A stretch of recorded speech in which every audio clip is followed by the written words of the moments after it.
எல்லாரும் நல்லா இருக்கீங்களா? இந்த சமையல் சேனல் வழியா உங்க எல்லாரையும் சந்திக்கிறதுல மிக்க மகிழ்ச்சிங்க. சிம்பிளான சமையல் எக்ஸலண்டான டேஸ்ட்ல வரணும்னா நம்ம சேனலை தொடர்ந்து பாருங்க. உங்களோட கருத்துக்களை கமெண்ட் செக்ஷன்ல போஸ்ட் பண்ண மறக்காதீங்க. வாங்க கிச்சனுக்கு போகலாம். சுவையா ஆரோக்கியமா சமைக்கலாம். ஆல்ரெடி நம்ம சேனல்ல தேங்காய் பர்ஃபி ரொம்ப ஈஸியாக எப்படி செய்யறது அப்படிங்கிற மெத்தடில் அப்லோட் பண்ணியிருக்கேன் வீடியோ. ஆனால் இந்த தேங்காய் பர்ஃபி அதில் இருந்து ரொம்பவே ஸ்பெஷல். எப்படின்னு கேட்டிங்கன்னா 70s 80s 90ஸில் பிறந்தவங்க டேஸ்ட் பண்ணியிருப்பாங்க. அதே டேஸ்ட்டில் ஜூஸியாக இருக்கக்கூடிய தேங்காய் பர்ஃபி ரோட்டோர கடைகள்லையும் ஸ்கூல் வாசலில் இருக்கிற கடைகள்லையும் தள்ளுவண்டி கடைகள்லையும் விற்ற அந்த தேங்காய் பர்ஃபி அதே டேஸ்ட்டில் ஜூஸியாக நம்ம வீட்டில் எப்படி செய்யலாங்கிறது தான் இந்த வீடியோவில் கற்றுக்க போகிறோம். பர்ஃபி செய்ய ஆரம்பிக்கிறதுக்கு முன்னாடியே இது போல் ஒரு ட்ரேயில் நெய் தடவி எடுத்து வச்சுக்கோங்க. நெய் தடவலாம், இல்லை தேங்காய் எண்ணெய் தடவலாம். இதை கண்டிப்பாக ஃபஸ்ட்லேயே ரெடி பண்ணி வச்சுக்கோங்க. இது போல் ட்ரே தான் இருக்கணும் அப்படிங்கிற அவசியம் இல்லை. வீட்டில் இருக்க தட்டில் கூட நம்ம எண்ணெய் நெய் தடவி எடுத்து வச்சுட்டு அதுக்கப்புறம் தேங்காய் பர்ஃபி செய்ய ஆரம்பிக்கலாம். இப்போ அடிகனமான கடாய் ஸ்டவ்வில் வச்சுட்டு ஸ்டவ்வை சுவிட்ச் ஆன் பண்ணிக்கலாம். அதில் 1 கப் அளவுள்ள சர்க்கரை சேர்க்கிறேன். சர்க்கரை தலை தட்டி தான் எடுக்கிறேன்.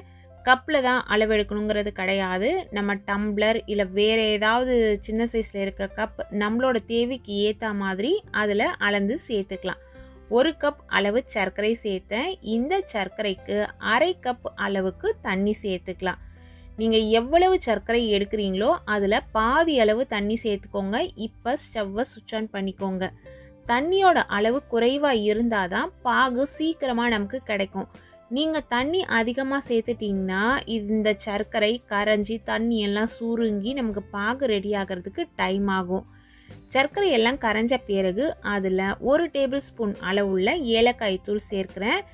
அதனோடையே 1 சிட்டிகை அளவு உப்பு சேர்த்துக்கலாம். எந்த ஸ்வீட் செய்கிற மாதிரி இருந்தாலுமே அதில் 1 சிட்டிகை அளவு உப்பு சேர்க்கும்பொழுது அந்த இனிப்பை அது நல்லா தூக்கி தரும்.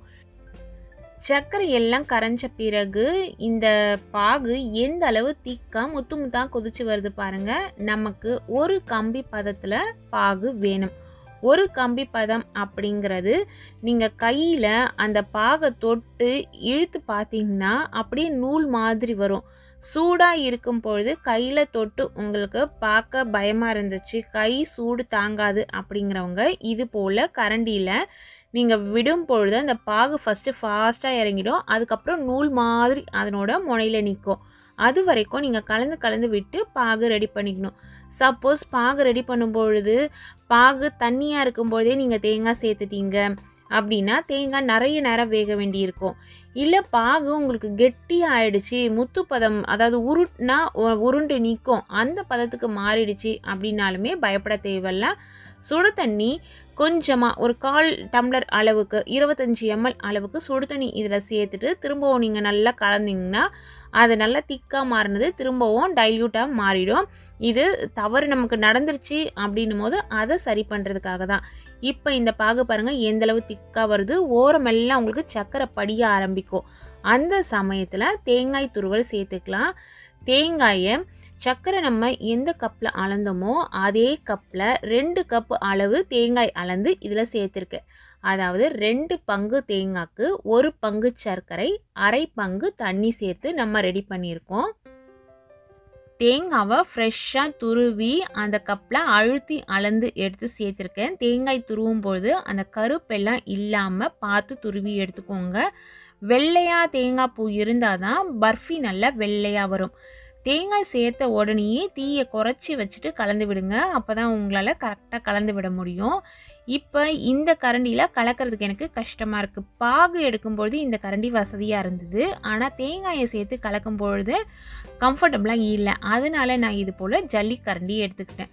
உங்களுக்கு எந்த கரண்டியில் கலந்தால் கம்ஃபர்டபுளாக இருக்குமோ அந்த கரண்டி எடுத்துக்கோங்க. எடுத்துட்டு இது போல் நல்லா கலந்து விடணும். கட்டிகள் எதுவுமே இருக்கக்கூடாது. ஈஸியாகவே நம்ம கலந்துடலாம். தேங்காய் சேர்த்துட்டு 5 நிமிஷத்துக்கு எல்லாமே நமக்கு ரெடி ஆகிடும். ஆனால் நல்ல திக்கான பாகில் தானே நீங்கள் சேர்த்தீங்க, கம்பி பதம் இருக்கிற பாகில். ஆனால் தேங்காய் சேர்த்த உடனே தேங்காயில் இருக்கக்கூடிய அந்த நீர் சத்து சேர்ந்து இது போல் இலகலாக மாறிடும். அதுக்கப்புறம் ஒரு 5லேருந்து 8 நிமிஷத்துக்குள்ளே திரும்பவும் திக்காக மாறும். ஓரெல்லாம் நல்லா அப்படியே பொங்கி பூத்துக்கிட்டு வரும் சர்க்கரை. அதுதான் நமக்கு கரெக்டான பக்குவம். நான் ஏன் அந்த பதத்தை கையில் எடுத்து காமிக்கலன்னு பார்த்தீங்கன்னா, இந்த ஷூட்டிங் நான் மட்டும்தான் எடுப்பேன். அதனால் ட்ரைபாடை ஒரு சைடில் ஃபிக்ஸ் பண்ணிட்டேன்னா என்னால் கரெக்டாக அதை காமிக்க முடியல. அதனால தான் நீங்கள் கரண்டியில் எடுத்து அந்த பாக விடும் பொழுது நூல் மாதிரி அப்படியே லாஸ்ட்டில் நிற்கும். அதுதான் ஒரு கம்பி பதம். இப்போ பாருங்கள், முன்னாடி சேர்த்ததுக்கும் எந்த அளவு திக்காக இருந்தது, நடுவில் இலகலாக மாறிச்சு. இப்போ எந்த அளவு இன்னும் கொஞ்சம் திக்காக மாறி வந்துக்கிட்டே இருக்குது. ஆனால் கைவிடாமல் கலந்து விடணும். அதே சமயத்தில் அடி கனமான பாத்திரம் இருக்கும் பொழுது தான் நமக்கு அடி பிடிக்காமல் தேங்காய் பர்ஃபியோட கலர் மாறாமல் நல்ல பர்ஃபெக்டான கலரில் நமக்கு கிடைக்கும். இது வெங்கல கடாயில் நான் செய்கிறேன். நீங்கள் நான்ஸ்டிக் கடாய் யூஸ் பண்ணுற மாதிரி இருந்ததுன்னா இந்த பிரச்சனைலாம் வராது. ஈஸியாகவே அது உங்களுக்கு அடியில் ஒட்டாமல் கரெக்டாக சுருண்டு வந்துடும். இப்போ பாருங்கள், இதில் தண்ணி எந்த அளவுக்கு தெரியுது. அழுத்தி பார்க்கும்பொழுது பாகு நல்லா ஜூஸியாக இருக்கும். ஆனால் அந்த பதத்தில் ஸ்டவ்வை ஆஃப் பண்ணக்கூடாது. இது இன்னும் கொஞ்சம் இருக்கணும். இன்னும் கொஞ்சம் இருக்குனாதான் நம்ம இதை ட்ரேயில் ஊற்றிட்டு பாதி அளவு ஆறின பிறகு கட் பண்ணால் பர்ஃபியாக நமக்கு கிடைக்கும். நீங்கள் இலைகளாகவே இறக்கிட்டீங்கன்னா அது கரெக்டாக செட் ஆகாது. ஸ்பூனில் எடுத்து நம்ம சாப்பிட்ற மாதிரி தான் இருக்கும். ஆனால் டேஸ்ட் ரொம்பவே நல்லா தான் இருக்கும். இப்போ பாருங்கள், கரெக்டான பக்குவத்தில் வந்துட்டுருக்கு. இந்த கடாயோட ஓரத்துலலாம் அப்படியே பூத்து வந்துட்டுருக்கு, ட்ரையாக மாறுது. இந்த சமயத்தில் இதை எடுத்து நம்ம ட்ரேயில் சேஞ்ச் பண்ணிக்கலாம். இப்போ பார்த்துட்ருக்கீங்க இல்லையா, இது ஒரு பர்ஃபெக்டான பக்குவம். இதில் சர்க்கரை நல்லா பூத்துக்கிட்டு வருது. இந்த ஸ்டேஜில் ஸ்டவ்வை சுவிட்ச் ஆஃப் பண்ணிவிடுங்க. சுவிட்ச் ஆஃப் பண்ணிவிட்டு நம்ம ஏற்கனவே நெய் தடவி வச்சுருக்கோம் இல்லைங்களா ட்ரே, அந்த ட்ரேயில் இது எல்லாத்தையும் ட்ரான்ஸ்ஃபர் பண்ணிக்கலாம்.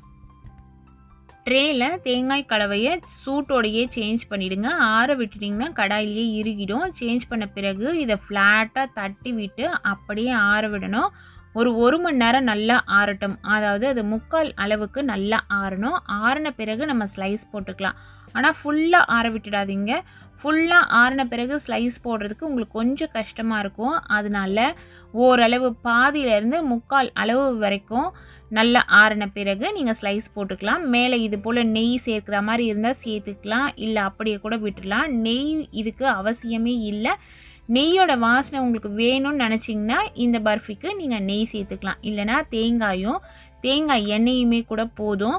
ரொம்ப ஈஸியான, அதே சமயத்தில் ரொம்ப டேஸ்டியாக இருக்கக்கூடிய ஒரு தேங்காய் பர்ஃபி. பாகு எடுத்து செய்யும் பொழுது அந்த ஜூஸியாக இருக்கும். ஏற்கனவே சாப்பிட்டவங்களுக்கு அந்த தேங்காய் பர்ஃபியோட டேஸ்ட்டு நல்லாவே தெரியும். அந்தளவு டேஸ்ட்டாக இருக்கும் இந்த தேங்காய் பர்ஃபி. இது நல்லா ஆறி வந்துருக்கு இப்போ ஓரளவு. இந்த சமயத்தில் நம்ம ஸ்லைஸ் பண்ணி எடுத்துக்கலாம். ஸ்லைஸ் பார்த்திங்கன்னா பர்ஃபி உங்களுக்கு டைமண்ட் ஷேப்பில் வேணும்னாலும் பண்ணிக்கலாம், இல்லை ஸ்கொயர் ஷேப்பில் வேணும்னாலும் பண்ணிக்கலாம். உங்களோட விருப்பம் தான்.